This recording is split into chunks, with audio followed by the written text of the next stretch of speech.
नमस्कार दोस्तों, स्वागत है आपका एक बार फिर से आपके अपने यूट्यूब चैनल कंपटीशन प्रिपरेशन पे। आई होप आप सारे अच्छे होंगे और अपने अपकमिंग एग्जाम सीजीएल और सीएचएसएल के लिए दिन रात मेहनत कर रहे होंगे। अच्छे से आपने तैयारी की होगी और अभी आपको विश्वास भी आ गया होगा। अगर विश्वास नहीं आया है तो कोई दिक्कत नहीं, आपको मॉक टेस्ट देना अभी बंद करना है, बस प्रीवियस ईयर पे फोकस्ड रहो। और जो मेरी एक्सपेक्टेड क्वेश्चन की सीरीज चल रही है, यानी मेरी क्या हम सब की चल रही है 300 क्वेश्चंस की, उसका ये 9वां सेट है। और आपको पता होगा इस सेट में हम वही क्वेश्चंस कर रहे हैं जो एसएससी के रिसेंट एग्जाम 1920 में पूछे गए हैं।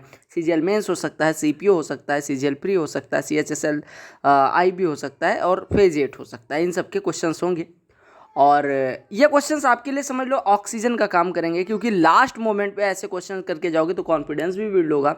और कुछ आसमान से तोड़ के नहीं लाया हूँ, क्वेश्चंस आपके एसएससी में पूछे गए हैं तो ये फिर भी पूछे जाने की संभावना है, ठीक है। बाकी मैंने सीपीओ के लिए, सीएचएसएल के लिए, सीजीएल के लिए, CGL mains, CHSL, IB, phase 8 सबके topic wise shift wise paper solve करवा के प्रोवाइड कर दिए हैं। अगर आपने नहीं देखा तो आप जाके देख सकते हैं, प्लेलिस्ट चेक कर सकते हैं, लिंक डिस्क्रिप्शन में भी मिल जाएगी। पीडीएफ आप टेलीग्राम चैनल से डाउनलोड कर लीजिएगा, लिंक डिस्क्रिप्शन में उसकी भी मिल जाएगी ये सेट की, ठीक है।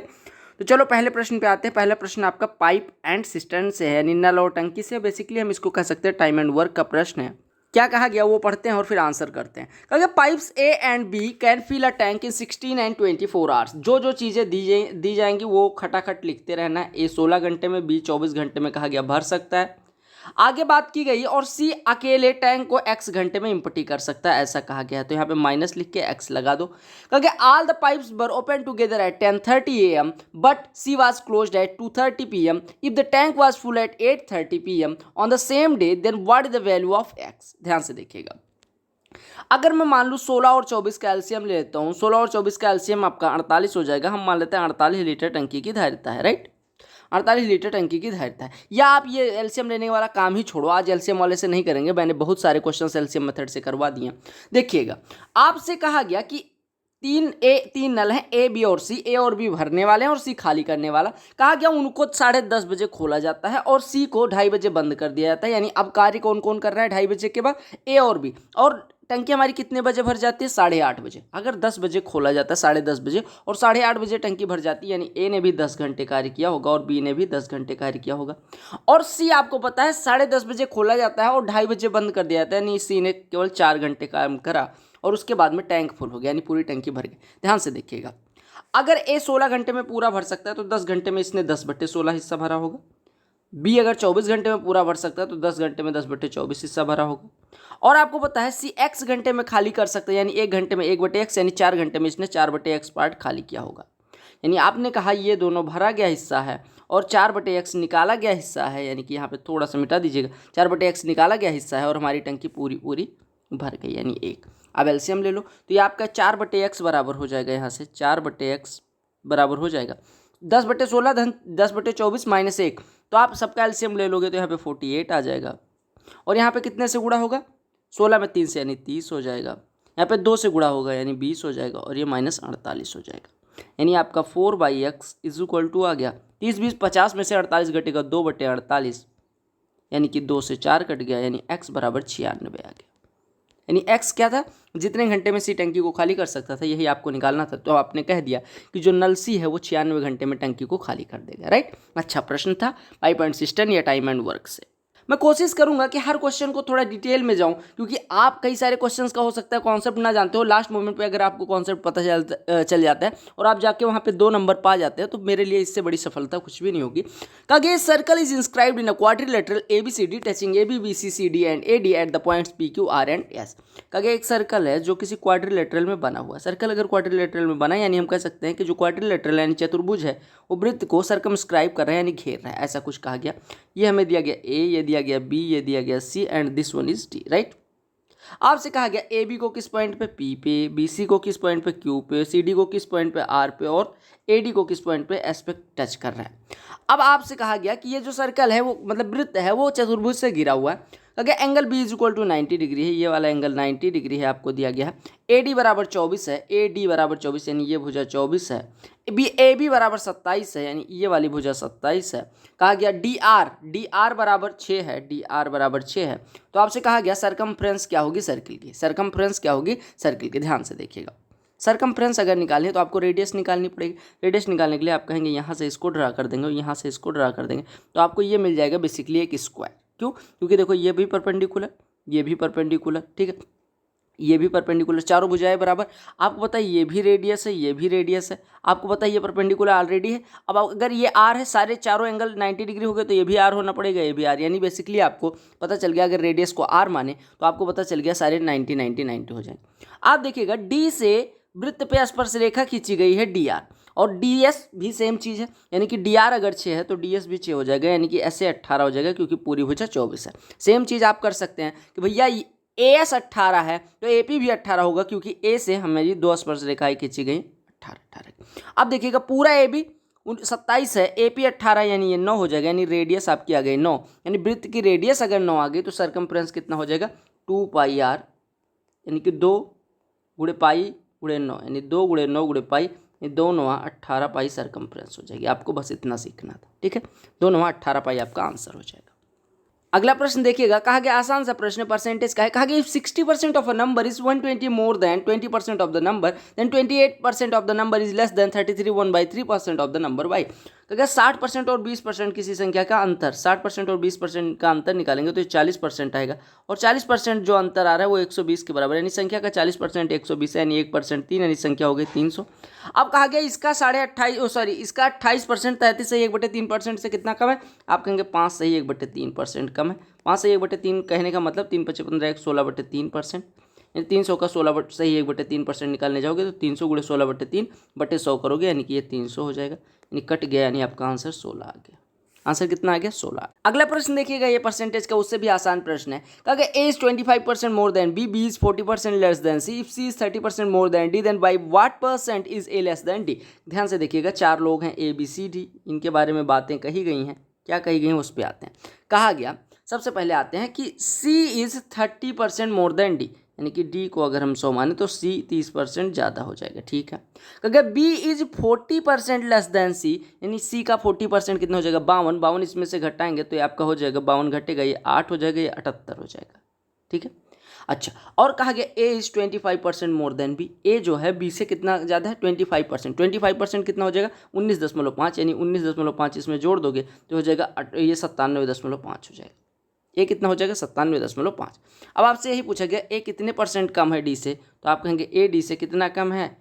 2.5, तो परसेंट में 2.5% हो जाएगा, क्योंकि 100 का 2.5% हो जाएगा। अगला प्रश्न TSD से है, टाइम स्पीड एंड डिस्टेंस, और अगर आपको इसमें कोई प्रॉब्लम होती है, मैं समझाने की पूरी कोशिश करूंगा, तो आप TSD हमारी प्लेलिस्ट देख सकते हैं, और CPO की TSD भी करवा दूंगा 1-2 दिन में, 1-2 दिन क्या, जल्दी, जितना जल्दी हो पाएगा। देखिएगा, कहा ये man starts from his house and travelling at 30 km per hour. He reaches his office late by 10 minutes and traveling at 24 km per hour. He reaches his office late by 18 minutes. The distance from his house to his office. कहा गया कि एक व्यक्ति है जो अपने घर से अगर 30 के स्पीड से निकलता है तो अपने ऑफिस 10 मिनट लेट पहुंचता है, अगर 24 के स्पीड से निकलता है तो 18 मिनट लेट पहुंचता है। तो आपसे कहा गया कि उसके घर से दूरी क्या। ध्यान से देखिएगा, अगर मैं मानूँ दूरी ए है तो ए को कितने से हो गया होगा? पहले 30 से गया, तो वो कितने समय पे पहुंचा? 10 मिनट लेट पहुंचा, यानी इससे 10 मिनट कम लगना चाहिए, तो यूजुअल टाइम आएगा 10 मिनट, बोले तो 10/60 घंटे, ठीक है। कहा गया अगर वो 24 से जाता है, अच्छा sorry, travelling at 20 he reach, अच्छा, और कहा गया कि अगर वो 24 से जाता है, यानी ए को 24 से जाएगा तो A/24 लगेगा, तो वो 18 मिनट लेट हो जाता है, यानी इससे 18 मिनट कम लगना चाहिए अगर उसे सही टाइम पे पहुंचना है। तो आपको ए निकालना है, यहाँ से सॉल्व कर लीजिए, आपका आंसर आ जाएगा 60 से पहले, 60 क्या 120 से गुणा कर दो, 120 से गुणा करोगे तो ये हो जाएगा 4A - 20 is equal to 5A - 36, यानी ए इज इक्वल टू हो जाएगा 36 - 20, यानी कि 16 किलोमीटर। तो आपकी दूरी कितनी आ गई? 16 किलोमीटर। हालांकि मैंने इस मेथड से कभी करवाया नहीं है, लेकिन इस मेथड से करना मुझे लगता है अब आपके लिए आसान हो गया होगा, क्योंकि आपने मेरी TSD की प्लेलिस्ट देखी होगी या बेसिक से मुझसे जुड़े होंगे। मैंने कहा ए को 30 से जाएगा, A/30 समय लगेगा, लेकिन वो 10 मिनट लेट हो जाता है, यानी इससे 10 मिनट कम अगर लगता है तो एक्चुअल टाइम पर पहुँचता है, यानी ये एक्चुअल टाइम है। ऐसे कहा गया ए को 24 से जाता है, 18 मिनट लेट होता है, यानी A/24 तो समय है, अगर 24 से जाएगा 18 मिनट लेट हो जाता है, यानी इससे 18 मिनट कम लगेगा, तो एक्चुअल टाइम है। दोनों एक्चुअल टाइम हम बराबर करके आंसर निकालेंगे। ऐसे प्रश्नों को करने के लिए बहुत सारी मेथड्स होती हैं, बेसिक फार्मूला होता है, बेसिक कॉन्सेप्ट होता है, उससे कर सकते हैं। अदरवाइज आपको क्या काम करना है? आपको मेरे हिसाब से ऐसे करना चाहिए। देखो 0.56 लिखा हुआ है, तो आपको पता है क्या लिखते हैं? 56 कितने अंक हैं? देखो 2 अंक है तो 2 बार 9 आना चाहिए, लेकिन 1 अंक पे बार है तो 1 बार 9 आएगा। और आपको पता है 5 पे बार नहीं लगा है, यानी कि 5 घटा देंगे। आप 56 लिखेंगे, 56 में से जिस पे बार नहीं लगा उसको घटा देंगे, बटे जितने पे बार लगा उतना 9 लगाएंगे, और जितने पे बार नहीं लगा दशमलव के बाद अंकों में उतना 0 लगा देंगे। ऐसे अगर मैं इसको करूँ तो हो जाएगा 723 - 7 यानी 716 बटे 23 की जगह पर 990 हो जाएगा। ठीक है, ऐसे प्लस 0.39 यानी कि 0.39 मतलब ये हो जाएगा 0.39 को हम लिख सकते हैं, मतलब 9 पे बार लगा है तो 39 लिखेंगे। 39 में से जिस पे बार नहीं लगा घटाएंगे यानी 36, और बटे कितने पे बार है 1 पे, और कितना पे नहीं है 1। और ऐसे 0.7 को अगर लिखना है तो ये लिख देंगे 7/9 गुणे 7/9 गुणे 7/9, यही है। अब आपको इसी को सॉल्व करना है तो ये 51/90 हो गया। अब 51/90 है और 51/90 है, माइनस ये 716/990 है, प्लस ये 36/90 है, और गुणे 7/9 है। 7/9 को ऐसे देखो, 9 से काट दो, 9 चौको 28, ओ 9 चौको 36 यानी कि 4 सत्ते 28/90। अब हर बराबर कर लो, हर बराबर करोगे 990 एलसीएम आ जाएगा। 11 से गुणा करोगे 11 × 5 = 55 और 11 × 1 = 561 हो जाएगा मेरे हिसाब से। 11 × 11 ठीक है, माइनस 716 और प्लस यहाँ पे कितने से गुणा होगा 11 से, तो 11 दूना 22 और ये 308 हो जाएगा। अभी हो जाएगा 5 × 3 = 8, 869 में से यानी 153 बचेगा और बटे 990। अब आपको यहाँ से एक चीज़ समझ आ गई कि 2 बार 9 आया है यानी 2 पे बार लगेगा पीछे वाले पे, लेकिन आपको पता है 1 पे बार नहीं लगाना है। 1 पे बार नहीं लगा, अगर 1 0 है तो ये आगे वाला अंक जिस पे बार नहीं लगना उसको जोड़ देंगे इसमें, यानी ये हो जाएगा 154 बटे, देखो मैं क्या कह रहा हूँ, अगर 1 मिनट ऐसे समझो, अगर मैं इसको फ्रैक्शन में चेंज करूँ तो आप कहेंगे 154 लिखेंगे, जिस पे बार नहीं लगा उसको घटाएंगे, बटे कितने पे बार लगा हुआ है 2 पे, तो 2 बार 9 आ जाएगा, और जितने बार नहीं लगा उतना 0, यानी ये 153/90 लिखा है, यानी हम इसको लिख सकते हैं 0.154 बार। ठीक है, तो आपको भिन्न से बार और बार से भिन्न में बदलना आना चाहिए। ऐसे भी कर सकते हैं, अदरवाइज आप 0.56 बार को हम 0.5666 माइनस 0.723 बार को लिख सकते हैं 0.7232323, और ऐसे सॉल्व भी कर सकते, कोई दिक्कत नहीं है। अगला प्रश्न देखो, कहा गया alloy A contains copper and zinc in the ratio of this one, B contains copper and zinc in the ratio of this one. A और बी को 5:6 के अनुपात में मिलाया जाता है और मेल्ट किया जाता है एक नया एलॉय बनाने के लिए। तो नए एलॉय में जिंक का परसेंटेज पूछा गया, बहुत आसान सा है, क्लोजेस्ट टू पूछा गया, यानी कि नियरेस्ट इंटीजर या नियरेस्ट वैल्यू निकालनी है। ठीक है, देखिए कहा गया अगर मैं ए की बात करूँ, यहाँ पे मैं लिख रहा हूँ कॉपर, यहाँ पे लिख रहा हूँ जिंक, Zn लिख सकते हो जिंक के लिए, Cu लिख सकते हो कॉपर के लिए, वही लिखता हूँ सिंबल। यहाँ से थोड़ा सा साइंस का भी मैं टीचर बन जाता हूँ। Cu हो जाएगा कॉपर के लिए, Zn हो जाएगा जिंक के लिए। ए की बात करें तो ए में किस अनुपात में है, 4:3 के अनुपात में है।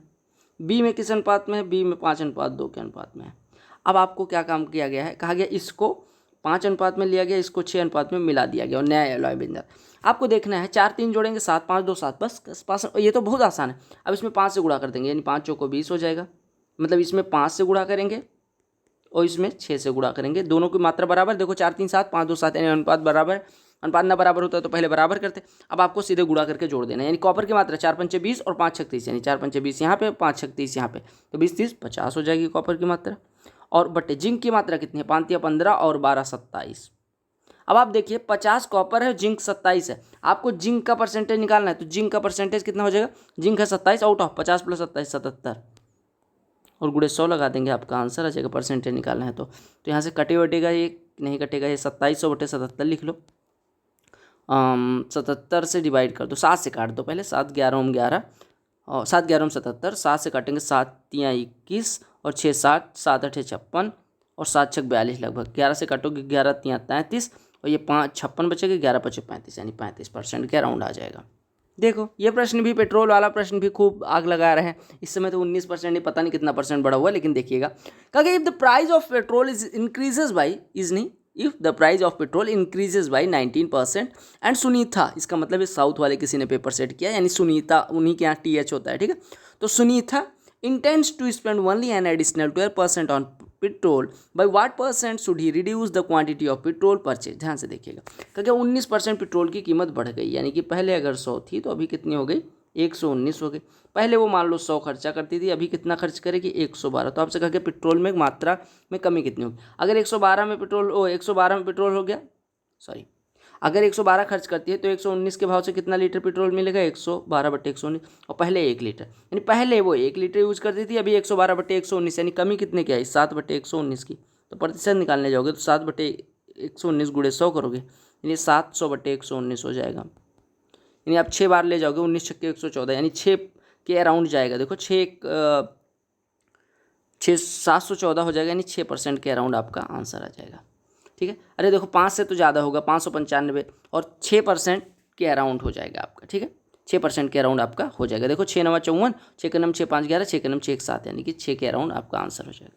ये प्रश्न देखो आसान सा प्रश्न है। ऐसे प्रश्न सीपीओ, सीजीएल, सीएचएसएल सब में पूछे गए हैं, और ये सीजीएल मेंस का प्रश्न है। अगर 3 fractions x Y Z are such that x बड़ा है वाई से, वाई बड़ा है जेड से, what is the smallest of them, when the smallest of them is divided by the greatest, the result is 9/16। देखो कहा गया एक्स वाई जेड 3 फ्रैक्शंस है, अगर सबसे छोटे वाले को सबसे बड़े वाले, सबसे छोटा कौन सा, जेड, अगर इसको किससे डिवाइड कर रहे हैं, एक्स से, सबसे बड़े वाले से, तो आंसर में कितना मिल रहा है, 9/16। ठीक है, चलो ठीक है। तो क्या विच एक्सीड्स बी बाई 0.0625, यानी कि विच एक्सीड्स वाई बाई 0.0625, यानी कि जो वाई है वो 9/16 से 0.0625 कम है। हम कह सकते हैं वाई बराबर हो जाएगा 9/16 माइनस 0.0625, यानी कि 6.25/100 कर सकते हैं। ठीक है, वाई इतना है। तो आपसे कहा कि अगर x plus y plus z इतना हो तो आपको निकालना किसकी है वैल्यू, x प्लस जेड की वैल्यू निकालनी है। आप देखिएगा यहाँ से अगर मैं बात करूँ किसकी वैल्यू निकालनी है, x प्लस जेड की। ठीक है, तो यहाँ से आप कह सकते हैं कि x बराबर हो जाएगा 16z/9, कह सकते हैं। अब यहाँ पे वैल्यू पुट कर दो सबकी, तो x कितना हो जाएगा 16/9z, प्लस y कितना हो जाएगा 9/16, माइनस ये आप सीधे लिख लो 625/1 के बाद 4 जीरो, 625/1 के बाद 4 जीरो, यानी 25 25 से 25 से 400 हो जाएगा, 1 25 का नाम 25 25 1/16, यानी 9/16 माइनस 1/16, यानी कि ये इसकी वैल्यू है 8/16। 8/16 बेसिकली यानी कि 1/2 है, यानी इसकी वैल्यू है 1/2, राइट। तो हो गया प्लस 1/2, ये x प्लस वाई हो गया, प्लस जेड, जेड है जेड, ये बराबर है 24 का नाम 24 13 37/24। अब आप इसको 1/2 को इधर ले आओगे तो 1/2 आएगा तो 25/24 दे देगा, क्योंकि 12/24 घट जाएगा, यानी कि 25/24 हो जाएगा, यानी 16/9z प्लस जेड, यानी कि 25/9z हो जाएगा, यानी 25/9z बराबर 25/24, यानी ये कट गया, यानी जेड बराबर हो गया 9/24, यानी कि 3/8। अब जेड की वैल्यू 3/8 हो गई, तो एक्स की वैल्यू यहाँ से कितनी हो जाएगी 16/9 गुड़े 3/8, 8 दूनी 16, 3 3 9, यानी 2/3 हो गई एक्स की वैल्यू। एक्स की वैल्यू आपको पता है, जेड की वैल्यू पता है, आप दोनों को जोड़ना है, यानी कि 2/3 धन 3/8 करोगे तो हो जाएगा एक्स प्लस जेड। अब हम निकाल रहे हैं, एक्स प्लस जेड बराबर हो जाएगा 2/3 धन 3/8, 8 दूनी 16 और 9 25/24 आपका आंसर हो जाएगा। समझ आ गया, थोड़ा कैलकुलेटिव प्रश्न रहते हैं लेकिन आसान होते हैं करने में। अगला और मिडिल प्रश्न देखिएगा, क्योंकि 20 क्वेश्चंस कर रहे हैं। क्योंकि 8x³ minus 27y³ is equal to ax plus by into cx² minus dy² plus 6xy, तो आपको a plus b plus c minus d की वैल्यू निकालनी। देखो ऐसा क्वेश्चन दिखे, एक क्वेश्चन बहुत सारे वेरिएबल, तो आपको क्या करना पड़ेगा, आपको सीधे पता हो जाएगा कि कुछ तो ट्रिक है। देखो 8x³ माइनस 27y³, 8x का क्यूब 2x का होल क्यूब, 27y³ यानी कि 3y का होल क्यूब लिखा, यानी ये लिखा हो 2x का होल क्यूब माइनस 3y का होल क्यूब, जो कि होता है a³ माइनस b³, यानी a minus b 2x minus 3y into a² यानी कि 2x का स्क्वायर 4x² प्लस b² यानी कि 3y का होल स्क्वायर 9y² और प्लस ab यानी कि 2 3 6xy, यही हो जाएगा। और ये बराबर दिया गया है ax plus by into cx² minus dy² plus 6xy। अब आपको क्या करना है, कोफिशिएंट की तुलना कर दें। देखो बाहर वाला ax और by, x के कोफिशिएंट की तुलना करोगे तो a बराबर 2 मिल जाएगा, y के कोफिशिएंट की तुलना करोगे तो b बराबर -3 मिल जाएगा। ऐसे अगर x² के गुणांक की तुलना करोगे तो c बराबर 4 मिल जाएगा, और अगर y² के गुणांक की तुलना करोगे तो d बराबर -9 मिल जाएगा। अब आपको निकालना है a प्लस b यानी 2 माइनस 3 प्लस c यानी कि +4 और माइनस d यानी कि +9, तो 9 4 13 में से 3 घटेगा 10 और 2 12 आपका आंसर हो जाएगा, पॉजिटिव वाला 12 आपका आंसर हो जाएगा, राइट। देखो कहा कि when an article is sold at its market price it gives a profit of 25%। कहा गया कि अगर मार्केट प्राइस पे बेचें तो 25% का लाभ होता है, यानी कि अगर हमने 40 की खरीदी है वस्तु तो हमें 50 में बेच, मार्केट प्राइस है तभी तो 25% का लाभ होगा, यानी CP हो गया 40 और मार्केट प्राइस हो गया 50। कहा कि अगर 9.6% का डिस्काउंट दे दें, 9.6%, यानी आप ऐसे मान लो कि अगर हमने वो वस्तु 400 की खरीदी है तो हमने बेची कितनी की है, मार्केट प्राइस कितनी है 500। CP और MP आपको पता है कि 40 और 50 में मैंने क्यों मतलब चेंज कर लिया, 40 और 50 से 400 500 क्यों कर लिया, 9.6% निकालना ताकि आसान है, पॉइंट मैंने जान पड़े। अब कहा गया कि अगर डिस्काउंट दे दिया है 9.6%, 9.6% कितना हो जाएगा, 5 9 45 6 3 मतलब 45 3 48, यानी बेचेंगे कितने में, 452 में। तो आपसे कहा गया कि आप प्रॉफिट परसेंट कितना हो, 400 की हम खरीद रहे हैं, अभी भी 452 की बिक रही है, यानी 52 का फायदा 400 पे, यानी कि 4 13 52, यानी 13% का फायदा हो रहा है, 13% का फायदा हो रहा है। अगला प्रश्न देखो, कहा कि ये person sells an article at 16% below its cost price, यानी कि कॉस्ट प्राइस से 16% कम में बेचता है। ठीक है, यानी कि अगर कुछ वो खरीदता है और 16% कम में बेचता है। ठीक है, कहा गया अगर 33 रुपये ज़्यादा का बेचा होता तो उसने 14% कमा लिया होता, तो कहा गया to gain 25% he should sell the article for, पहले देखिए 1 मिनट, ये देखिएगा, कहा गया उसने कितने का बेचा, 16% कम में बेचा, 16% कम में बेचा, CP से 16% कम में बेचने का मतलब 16% का उसका क्या हो चुका है, नुकसान। कहा कि अगर वो 33 रुपये ज़्यादा ले लेता, यानी 16% नुकसान के बाद 33 रुपये और ले लेता, तो उसे 14% का क्या हो जाता, फ़ायदा हो जाता, 14% का फायदा हो जाता। यानी आप कहेंगे 16% नुकसान से हम कहाँ पहुँच जा रहे हैं, 14% फायदे पे, यानी हमारा अंतर कितना हो जा रहा है, 14% माइनस माइनस 16% यानी 30%, यानी कि CP का 30% 33 के बराबर है, यानी CP का 1% 1.1 के बराबर है, यानी CP हो गया 100%, यानी कि 110। अब इसको हमें 25% फायदे पे बेचना है, यानी इसके 5/4 पे बेचना है, तो आपका सेलिंग प्राइस कितना हो जाएगा, 550/4, 550/4 कितना हो जाएगा, 113 चौको 52, यानी 137.5। देखिए 4 से काटिए, 4 से ना काटिए, 550 में 4 से डिवाइड करिए, तो 550 में 4 से डिवाइड करोगे तो 13 चौको 52, यानी कि 520, और 30/4 7.5 और, यानी 137.5। नंबर सिस्टम का ठीक ठाक प्रश्न है, ताकि x बराबर 164 के पावर 169 333 337 माइनस 727 पावर 726, तो आपको यूनिट डिजिट निकालना है। यूनिट डिजिट पे मैंने बताया कि यूनिट डिजिट के लिए आपको, आप नंबर सिस्टम पहले चीज प्ले लिस्ट चेक कर लीजिएगा, उसमें काफ़ी सारे इंपॉर्टेंट फैक्टर्स वाले और ये सारे कॉन्सेप्ट्स मैंने अच्छे से करवा रखे हैं। यूनिट डिजिट आपको निकालना है तो यूनिट डिजिट पे ही काम करना है। यहाँ पे 4 है, यहाँ पे 3 है, यहाँ पे 7 है। आप सीधे सीधे क्या काम करो, 4 की पावर 169 लिख लो इसको, बाकी किसी से मतलब ही ना रखो, प्लस 3 की पावर 337 लिख लो आप, और प्लस क्या करना है, माइनस 7 की पावर 726 लिख दो। अब आपको मैं बता दूं कि 4 की साइक्लिसिटी 2 होती है, यानी कि 4 के पावर अगर इवन है, इवन बोले तो सम, तो इसका यूनिट डिजिट 6 होगा, और अगर 4 की पावर ऑड है तो इसका यूनिट डिजिट 4 होगा। यहाँ पे है क्या, विषम है, यानी कि इसकी यूनिट डिजिट 4 होगी। प्लस 3 की साइक्लिसिटी 4 होती है, यानी कि पावर को 4 से डिवाइड करना होता है। अगर शेषफल मतलब शेषफल 1 आता है तो यूनिट डिजिट 3, अगर शेषफल 2 आता है तो यूनिट डिजिट 9, शेषफल 3 आता है तो 7, और शेषफल 4 आता है तो 1, यानी शेषफल 4 ना आए, शेषफल 0 आए, यानी पूरा पूरा कट जाए तो 1 हो जाए। 337 को डिवाइड करोगे तो 4 8 32 और 1 17, 4 चौको 16, यानी शेषफल 1 आएगा, यानी यूनिट डिजिट 3 हो गए। माइनस 7 की साइक्लिसिटी भी 4 होती है, यानी 7 के पावर अगर शेष मतलब पावर को 4 से डिवाइड करेंगे, और अगर शेषफल 1 आता है तो यूनिट डिजिट 7, अगर शेषफल 2 आता है तो 9, शेषफल 3 आता है तो 3, और शेषफल 4 आता है तो 1 हो जाता है। ठीक है, तो आपको यहाँ पे देखिए 4 से डिवाइड करिए, 4 से डिवाइड करेंगे तो 2 शेषफल आएगा, यानी यूनिट डिजिट यहाँ पे 9 हो जाएगी।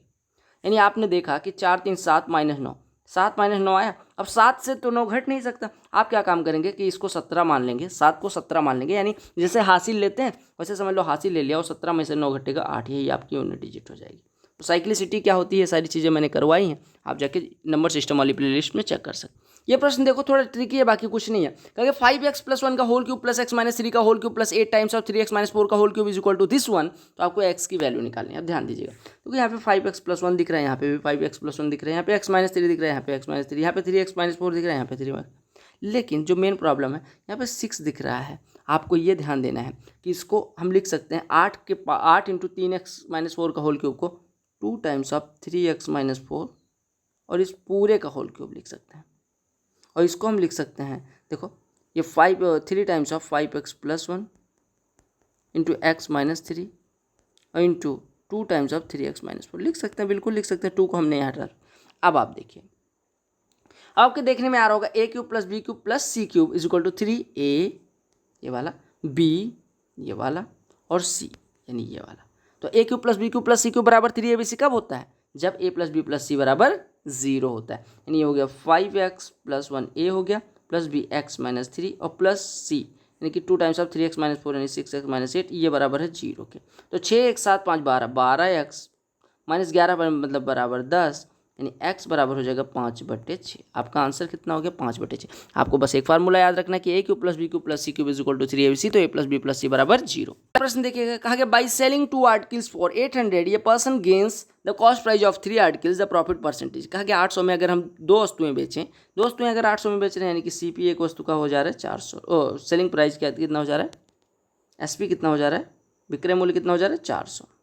और कहा कि ये जो 800 वो 3 वस्तुओं के क्रय मूल्य के बराबर, यानी एक वस्तु का क्रय मूल्य कितना हो गया 800/3।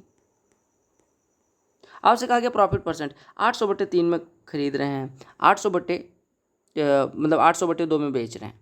इसको ऐसे लिख लो 800/2, कोई लिखने की जरूरत नहीं लेकिन मैं फिर भी लिखवा दे रहा हूँ। और 6 से दोनों में गुणा कर दो, 6 से गुणा करोगे मतलब 800 से डिवाइड कर दो और 6 से गुणा कर दो 3 2 हो जाए। ये 2 की खरीद रहे हैं 3 की बेच रहे हैं, तो प्रॉफिट परसेंटेज हो जाएगा कितना 50%। प्रॉफिट परसेंटेज कितना हो जाएगा 50%। तो आप ऐसे भी कर सकते हो, अदरवाइज 800/2 लिखा था यानी 400 लिखा था सेलिंग प्राइस और कॉस्ट प्राइस 800/3 था, तो आपका फायदा कितने का हो जाता है 400 माइनस कितना हो जाता है 400 माइनस 800/3 इतने का फायदा हो जाता है, यानी 400/3 का फायदा हो जाता है। और कितने पे 800/3 पे, तो प्रॉफिट परसेंटेज हो जाता है 400/3/800/3 गुणे 100, एक ही कम एक 2 2 100/2 50% हो जाता है। सिंप्लीफिकेशन का प्रश्न है, कहा गया the value of this one निकालनी, आराम से निकालो। ऑफ को सबसे पहले सॉल्व करके एक लाइन में लगा दिया करो, तो ऑफ यहाँ पे है ऑफ यहाँ पे है, तो ये आप करोगे 9 गुणे 6 डिवाइडेड बाई 24 है, तो आप सीधे डिवाइड भी कर लो 1/4 हो जाएगा प्लस 8 डिवाइडेड बाई 2 पंचे 10 8/10 हो जाएगा। 8/10 को हम 4/5 लिख सकते हैं माइनस 30 डिवाइडेड बाई 4 ऑफ 4 यानी 30 डिवाइडेड बाई 16 हो जाएगा। 30 डिवाइडेड बाई 16 यानी कि 15/8 हो जाएगा और प्लस 27 गुणे 5 डिवाइडेड बाई 9 यानी कि आपको 27 गुणे 5/9 लिखा हुआ है। तो आप सॉल्व करिए, तो ये 9/4 हो गया प्लस 4/5 हो गया माइनस 15/8 हो गया और प्लस 15/3 हो गया। 15/3 क्या 9 27 ये 15 हो गया, 15 हो गया। ठीक है, अब इसको सॉल्व करना है। अब आप अगर सॉल्व करोगे तो यहाँ पे एलसीएम ले लो, तो 8 पंचे 40 आपका एलसीएम हो जाएगा। 40 अगर एलसीएम हो गया तो सीधे 40 लिखो और हर बराबर कर लो। यहाँ पे 90 हो जाएगा, यहाँ पे 8 से गुणा होगा 32 हो जाएगा, यहाँ पे 5 से गुणा होगा 75 हो जाएगा, यहाँ पे 600 हो जाएगा।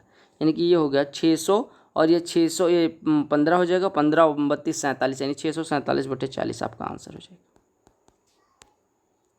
अगला प्रश्न भी देख लो, कहा गया tan वाला मतलब ट्रिगो का प्रश्न है। tan 29 cot 61 minus cosec square 61 plus cot square 54 minus sec square 36 plus sin square 1 plus sin square 3 plus sin square 5 plus dot dot sin square 89। सबसे पहले देखो tan a into cot b, tan ये हटाओ, देखो tan 29 को हम क्या लिख सकते हैं tan 90 माइनस 61 और tan 90 minus theta cot theta होता है, यानी ये लिखा हुआ है cot स्क्वायर 61 यानी ये क्या लिखा हुआ है cot square 61 minus cosec square 61 ये लिखा हुआ ब्रैकेट क्लोज प्लस। अगर मैं बात करूं कॉट 54 को मैं क्या लिख सकता हूं cot 90 minus 36 cot 90 minus theta tan theta होता है, यानी ये tan स्क्वायर 36 लिखा हुआ और इन दोनों में माइनस कॉमन ले लो, यानी minus of sec square 36 minus tan square 36 बन जाएगा। ठीक है, और प्लस आप देखिए sin 1 sin 3 sin 5 dot dot dot, तो इसकी वैल्यू कितनी होती है आप कहेंगे इसकी वैल्यू हो जाएगी, देखो 1 से लेकर 89 तक कितने पेयर आएंगे, तो साइन स्क्वायर 1 आएगा, 3 आएगा, 5 आएगा, 7 आएगा, 9 आएगा, ऐसे ऐसे। देखो sine square 1 plus sine square 89 1 हो जाएगा, sine square 3 plus sine square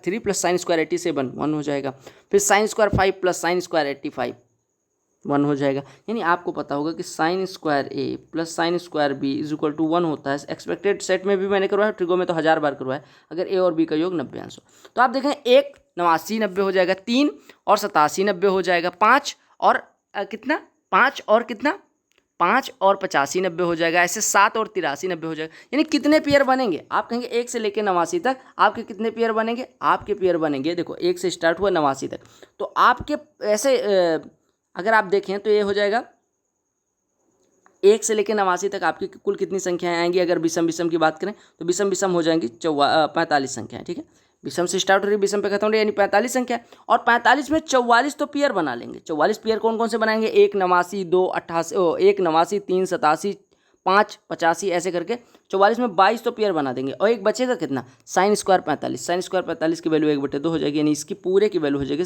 22 1/2। समझ आया? अभी मैं करवाए भी दे रहा हूँ अलग भी, तो 22 1/2 ये हो गया। अभी मैं क्लियर भी कर दे रहा हूँ। आप पहले इधर देखिए, cosec square theta minus cot square theta 1 होता है, तो अगर cot square theta minus cosec square theta तो ये -1 हो जाएगा, और ये -1 इधर भी है, और प्लस ये कितना हुआ? ये आपका कितना हुआ? 22 सही 1/2, यानी 22 सही 1/2। और 22 सही 1/2 में से 2 घटाएंगे तो ये 20 सही 1/2 आपका आंसर आ जाएगा। समझ आ गया? क्योंकि cosec square theta minus cot square theta 1 होता है, तो cot square theta minus cosec square theta -1 हो जाएगा। सिमिलरली ये इसकी value sec square theta minus tan square theta 1 होता है, तो यह माइनस आगे लगा -1 हो जाएगा, और इसकी वैल्यू 22 1/2 आई, यानी कि आपका आंसर हो जाएगा 20 1/2। अब फिर से समझिएगा इसको कैसे करेंगे। देखिए, अगर ऐसा दिया गया है साइन स्क्वायर 1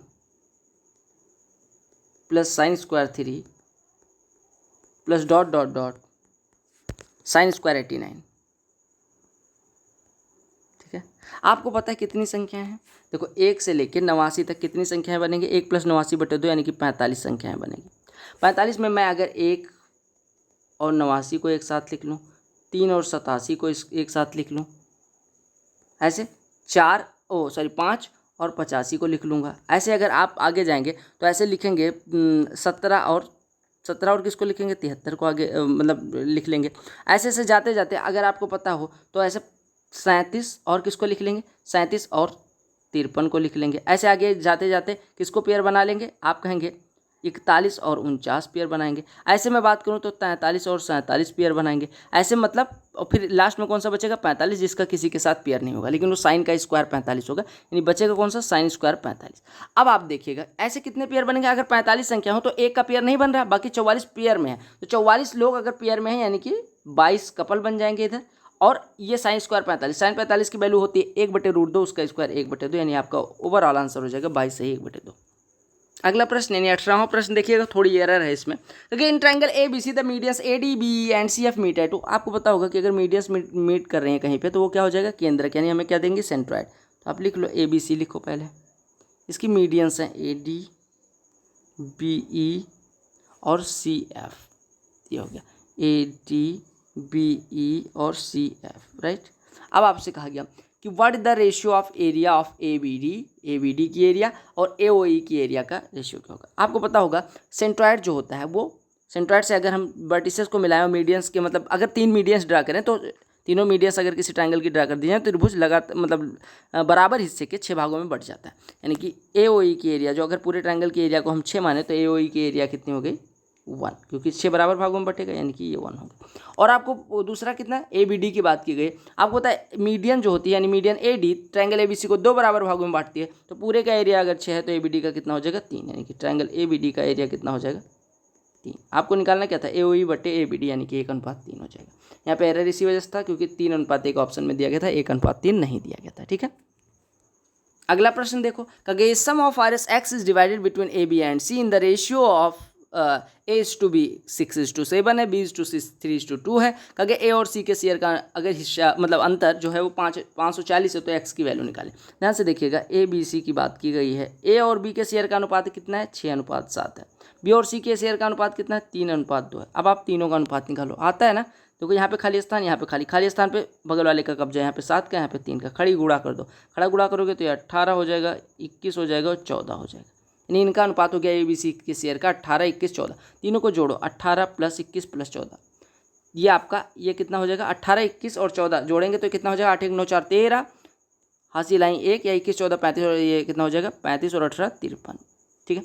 अब आप देखिएगा, आपका टोटल हिस्सा जो 53 है, इसी को एक्स कहा गया क्योंकि एक्स रुपये को ही बांटा गया। और आपको एक चीज़ और दिया गया कि ए और सी के जो शेयर का डिफरेंस है, यानी ए और सी के शेयर का डिफरेंस कितना है? 4 4 बराबर 540 दिया गया, यानी 1 बराबर कितना हो जाएगा? 4 × 4 135, 1 बराबर 135 हो जाएगा। अब अगर 1 बराबर 135 हमने एक्स को 53 कहा है, तो ये एक्स बराबर कितना हो जाएगा? 135 × 53, 135 × 53। तो आप सॉल्व करेंगे तो 3 से कटेगा, 3 × 5 गुणा होगा, 3 × 5 15, ये 405 हो जाएगा। और ये 5 से गुणा होगा तो 5 × 5 25, 5 या 15 तो 17, 5 × 9 5 1 6, यानी कि ये इतना हो जाएगा। 5 कटेगा, 5 आएगा, 4 7 11, 6 1 7, यानी 7155 आपका आंसर हो जाएगा। यानी एक्स की पूरा अमाउंट कितना हो जाएगा? 7155, राइट। लो सिंप्लीफिकेशन कर रहे थे, कर दो ये solve. Okay, value of this one. अब आप पहले ऑफ को सॉल्व करो मेरे भाई, बहुत निश्चिंत होकर कर पाओगे। देखो 1/3 है, ये 4/3 लिखा हुआ है, राइट। ठीक है, ये डिवाइडेड बाई किससे है, 2 सही 6/7, यानी 7 दूनी 14, 6 20/7 ऑफ लिखा हुआ है। ठीक है, 5 6 25 और ये 28/5 ब्रैकेट क्लोज्ड, डिवाइडेड बाई लगा दो। 6 2/5 यानी 5 1 30, 2 32/5 डिवाइडेड बाई 2 चौको 8 1 9/2 ऑफ 3 बचे 15 1 16/3 मल्टीप्लाइड बाई, ये हो जाएगा 3/4। ठीक है, ऑफ 3 दूनी 6 2 8/3 divided by 5/9 divided by 5/9 of, मतलब यहाँ पे ऑफ लगाइएगा, और 5 1 5 1 6/5 ये हो गया। अब देखिए ऑफ वाले को सबसे पहले गुणा कर लीजिए, 7 चौको 28, 5 चौको 20 यानी कि 16 हो गया। 16 से 4/3 में डिवाइड करेंगे तो 1/12 हो जाएगा, डिवाइडेड बाई ये लिखा हुआ है। यहाँ पे 3 से ये कटेगा 3 3 9, 2 से कटेगा 2 8 24, 24 से अगर 32/5 में डिवाइड करेंगे तो आपका 4/15 हो जाएगा गुणे। ये कितना लिखा हुआ है 5/9, ये डिवाइड करना है पहले, तो 5/9 का डिवाइड करना है, यानी ये लिखा हुआ है 3/4 गुणे 8/3, और 5/9 को पलट देंगे 9/5 गुणे में आ जाएगा। अच्छा सॉरी, ये पहले 5/9 का 6/5 में गुणा है, यानी कि 5 5 कट जाएगा, 6/9 यानी कि 2/3, और 2/3 से भाग करना है, यानी कि 3/2 से बेसिकली भाग करना है। 3 3 कट गया, 2 4 8 कट जाएगा, यानी इसकी वैल्यू 3 हो गई। अब पहले 1/12 में 4/15 से डिवाइड करो, यानी कि 1/12 गुणे 15/4 हो जाएगा, और गुणे में आपका 3 लिखा हुआ है। तो 3 अगर लिखा हुआ है तो आप ऐसे करेंगे, देखो 3 से कटेगा 4, यानी कि आपका हो जाएगा 3, ये 15/16 हो जाएगा, 15/16। अब आपका आ गया, इसकी वैल्यू आ गई 15/16, जो कि दिया गया 1+ की, यानी आपको 15/16 बराबर 1+ के दिया गया, यानी के की वैल्यू हो जाएगी 1 - 15/16 यानी 1/16। अब अगर इसकी वैल्यू 1/16 है तो के की वैल्यू पूछी गई है कि कितनी होगी, 1+ के बराबर 15/16, यानी के बराबर हो जाएगा 15/16 - 1/16 होगा बेसिकली। ठीक है, के की वैल्यू -1/16 होगी। अब -1/16 सॉल्व करो तो कितना हो जाएगा, पॉइंट लगेगा 0 में, माइनस के बाद पॉइंट लगाएंगे तो ये 10 हो जाएगा, 10 में डिवाइड नहीं होगा, फिर 0 बढ़ाएंगे तो ये 100 हो जाएगा, 16 छक्के 96, 4 40, 16 दूना 32, 16 यानी 0.0625 निगेटिव का। ये आपको पता है 0.07 से तो छोटा है निगेटिव वाले, और 0.0 सॉरी ये दोनों से छोटा है, तो आपका इन्हीं के बीच में आएगा, यानी 0.06 से भी छोटा है और 0.07 से बड़ा है। ठीक है, ये जो है 0.0625 वो 0.06 से तो छोटा है, लेकिन 0.07 से बड़ा है, यानी इनके बीच में कहीं लाई करेगा, तो आपका आंसर फर्स्ट ऑप्शन हो जाएगा। देख रहे हो कितना कैलकुलेशन रहती है, तो आपको ऐसे करना पड़ता है। आपको जो मैंने PDF प्रोवाइड किया उसमें आप देख पाएंगे कि CGL 2019 के ऑल शिफ्ट के सॉल्व पेपर्स की प्लेलिस्ट की लिंक मिल जाएगी। SSC SSL 2019-20 के शिफ्ट वाइज सॉल्व पेपर्स की प्लेलिस्ट मिल जाएगी। CGL 2019 के शिफ्ट वाइज जो पेपर हुए थे उनका शिफ्ट वाइज की लिस्ट मिल जाएगी। ऐसे CPO 2020 के सॉल्व पेपर्स की मतलब लिंक मिल जाएगी। ऐसे फेज़ 8 का ऑल शिफ्ट के सोल्यूशन की वो लिंक मिल जाएगी। IBA CIO का जो पेपर हुआ था उसकी लिंक मिल जाएगी। आप CGL मेंस के शिफ्ट वाइज सोल्यूशन देखना चाहें, टॉपिक वाइज देखना चाहें, उसकी लिंक मिल जाएगी। और कुछ इंपॉर्टेंट वीडियोज़ की लिस्ट मिल जाएगी, जैसे मेरी बुक लिस्ट वीडियो, इंक्रीज़ कैसे करें कैलकुलेशन स्पीड, मेरी जर्नी कैसी रही, इवन मेरे CGL 18 का स्कोर कार्ड भी मिल जाएगा। बेस्ट मॉक टेस्ट कौन सा है, मॉक टेस्ट का एनालिसिस कैसे करें, कैसे अटेम्प्ट करें, ये भी मिल जाएगा। तो बहुत सारी वीडियोज़ वहाँ मिल भी जाएंगे, और बहुत सारी वीडियोज़ यहाँ पे आपको दिख भी रही होंगी, बहुत सारी प्लेलिस्ट दिख रही होंगी, 3 प्लेलिस्ट दिख रही होंगी। क्लिक करके आप ये सारी प्रीवियस ईयर जरूर करें। चैनल को सब्सक्राइब नहीं किया तो आप सब्सक्राइब कर लीजिए। और लास्ट में मैं यही बोलूँगा, गुड लक चैम्प्स, आप लोग अच्छे से चमकें, अच्छे से पढ़ें, अच्छे से मेहनत करें, सिलेक्शन लें। उसके बाद थैंक्स की बात नहीं करेंगे, आपको बताना है कि जो CPO 2020 की प्लेलिस्ट चल रही है उसका नेक्स्ट टॉपिक क्या होना चाहिए, और मैं कोशिश करूंगा जल्द से जल्द आपको वो टॉपिक प्रोवाइड करने की। उससे पहले आप जाके algebra, trigo, number system, geometry, mensuration, time and work, जो भी टॉपिक्स CPO 2020 के करवा रखे हैं वो ख़त्म करो। और बाकी जो लोग टेलीग्राम चैनल से नहीं जुड़े हैं, PDF के लिए टेलीग्राम चैनल जितनी जल्दी हो पाए ज्वाइन करो। Bye bye.